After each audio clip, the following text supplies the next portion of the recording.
안녕하세요.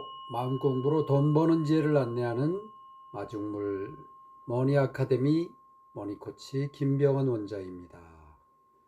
저는 매주 월요일 돈 버는 지혜를 안내하는 책들을 낭독하고 있는데요. 오늘은 사이토 히토리와 그의 첫 번째 제자 시바부나 에무코가 지은 그릇, 비우는 것이 채우는 것이다, 기량에 관련된 책을 오늘부터 낭독해 드리도록 하겠습니다.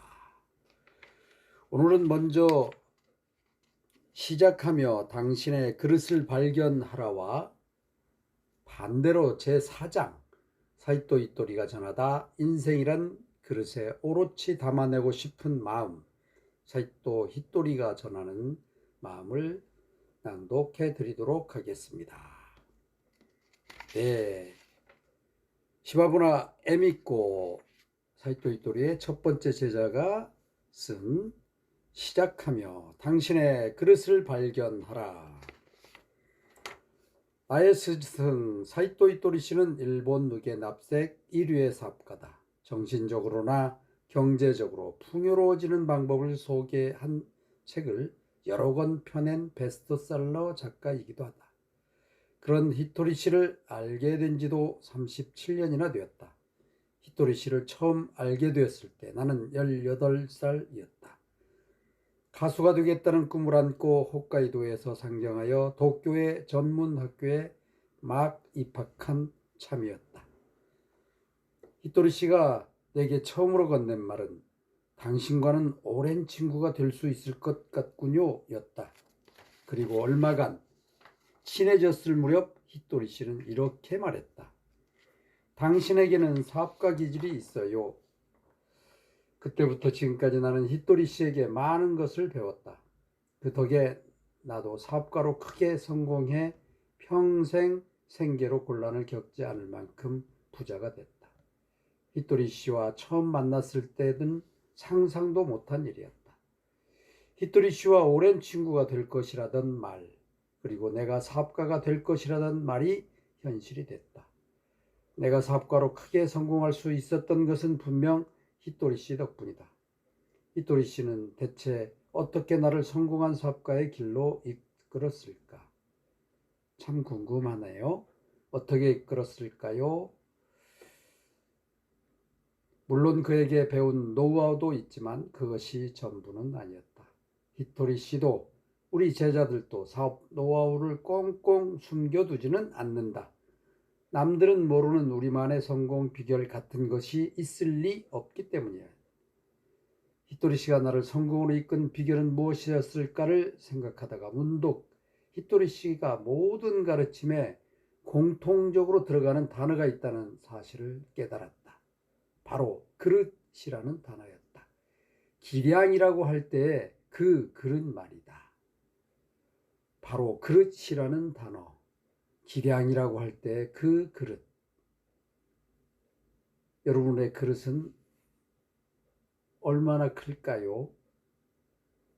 나는 지금껏 히토리 씨보다 그릇이 큰 사람은 만나지 못했다. 굳이 비교할 생각은 없지만 그는 그야말로 유일무이한 존재다.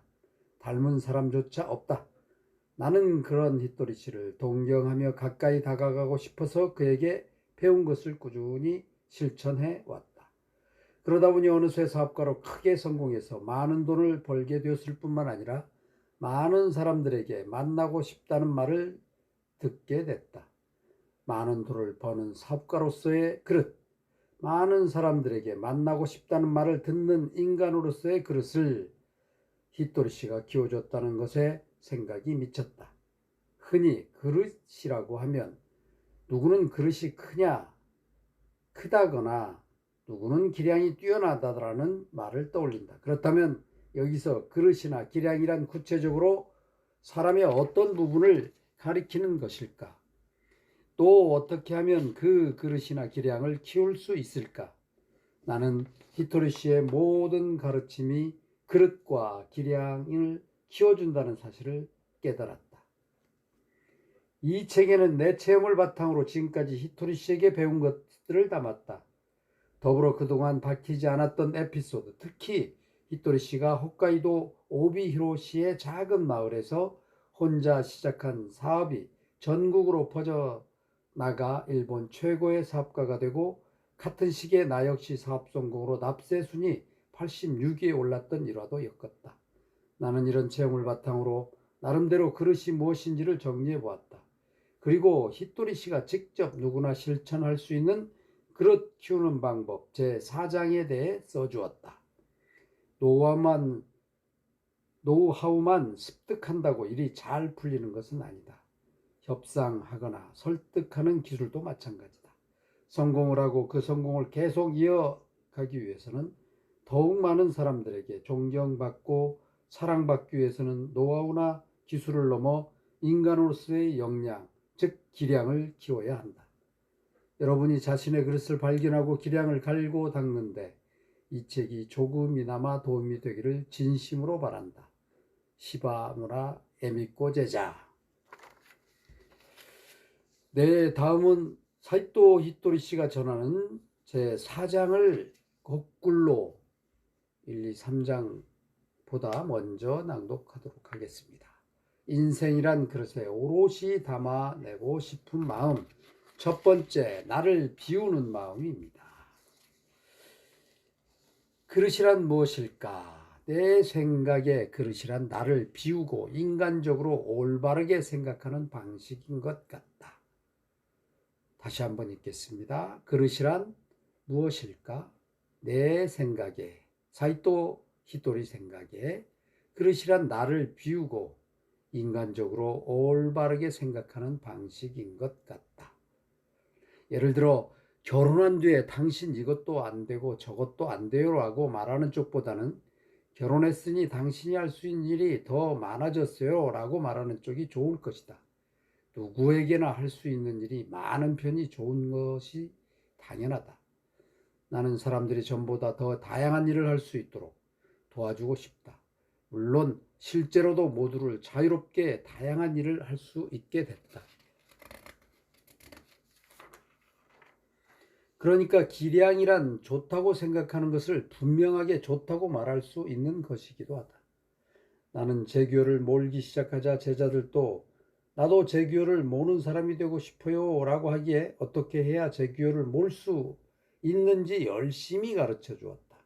그리고 실제로 모두 제규어를 탈 수 있게 됐다. 잘된 일이다. 보통 회사에서는 사장이 고급차를 몰면 직원은 그보다 더 낮은 등급의 차를 타야 한다는 암묵적인 규칙이 있다. 그러나 그 차를 타야 하는 분명한 이유가 있다면 타고 싶은 차를 타는 것이 맞다. 이 경우에는 어떤 차를 타든 상관없습니다 라고 말하는 것이 사장의 기량이다. 실제로 부하 직원이 어떤 차를 타든 문제될 것은 없으니까.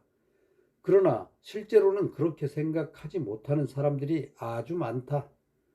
하지만 특정 차를 타면 안 된다고 생각하는 타당한 이유가 있다면 괜찮다. 그러나 간혹 꼭 저렇게 해야 할까? 라는 생각이 들도록 행동하는 사장들도 있다. 그렇게 행동하는 이유는 본인의 자존심 때문이 아닐까? 나는 기량이란 필요하지 않은 것을 필요하지 않다고 말할 줄 아는 것이라고 생각한다. 나는 무슨 일을 하든 기본적으로 행복해지고 싶다는 마음에서 출발한다.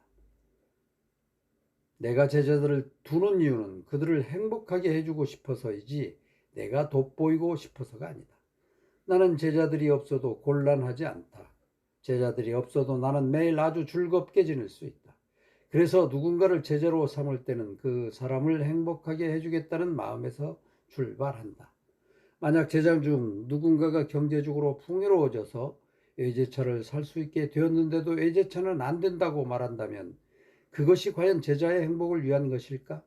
나는 그릇의 크기는 최종적으로 행복론으로 규결된다고 생각한다. 그런 나도 이따금 그것만은 안 됩니다라고 말하기도 한다. 예를 들어 제자들이 갖고 싶은 것을 내게 사달라고 할 때가 그렇다. 그러나 스스로 사겠다는 것을 말린 적은 없다. 소유에 대한 나의 기준은 어느 쪽이 행복에 가까운가 하다. 스스로 일해서 먹고 살 수 있다면 그것으로 행복한 것이다. 혹여 제트기를 살 돈이 실제로 제트기가 갖고 싶다면 사면 된다. 자신의 능력으로 구입한 것이라면 샌들 한 켤레를 사는 것과 제트기를 사는 것이 다르지 않다. 사람에 따라 살 수 있는 능력이 다를 뿐이다. 가진 돈이 다를 뿐이다. 생각하기에 따라 자동차를 사는 것만도 사치라고 여기는 사람도 있다. 그 중에는 자동차를 살 능력이 없는 사람이 있고, 살 능력이 있더라도 그 돈으로 불우이웃을 도와야 한다며 차를 타지 않고 걸어 다니는 사람도 있다. 또는 일반 차가 부담스러워 경차를 타는 사람도 있다. 저마다 경제 사정에 따라 다르다. 행복을 찾으면 된다. 어떤 빈곤도 평생 가지 않는다. 누구나 풍요로워질 수 있다. 자신의 기분을 스스로 다스린다는 것은 정신론에서도 무척 중요한 개념이다. 사람이 기분이 나쁠 때보다 좋은 때 멋진 사람이 된다. 주변 사람들도 그 사람이 그릇이 큰지 작은지보다 그 사람이 기분이 좋은지 나쁜지를 먼저 본다. 예를 들어 부하 직원이 나보다 더 좋은 차를 몰면 언짢게 생각하는 사람이 있다. 고작 그 정도 일에 기분이 상하는 사람도 있는 것이다. 간혹 제자들이 내 덕분에 외제차를 탈 수 있게 된 것으로 생각하는 사람들이 있다. 그러나 나는 스승인 나에게 그렇게 신세를 져놓고 스승의 차를 추월하다니 라고 생각하는 대신 좋은 차를 타는 것은 스승의 은혜를 만천하에 알리는 것이라고 생각한다. 세상에는 자신의 생각대로 되지 않는 일이 무척 많다. 그것에 일일이 불만을 갖고 언짢아 한다면 평생 짜증만 내야 할 것이다. 사람은 무엇보다 자신의 기분을 잘 다스릴 줄 알아야 한다. 부하 직원이 자신보다 좋은 차를 탔다면 축하하네 하며 기뻐해 줄 일이다. 부하 직원이 좋은 차를 탄다는 것은 상사의 지도력이 훌륭했음을 보여주는 증거이기 때문이다. 상사와 부하가 서로 당신 덕분입니다 라고 말한다면 얼마나 기분이 좋을까? 사람의 기량이란 그런 것이다.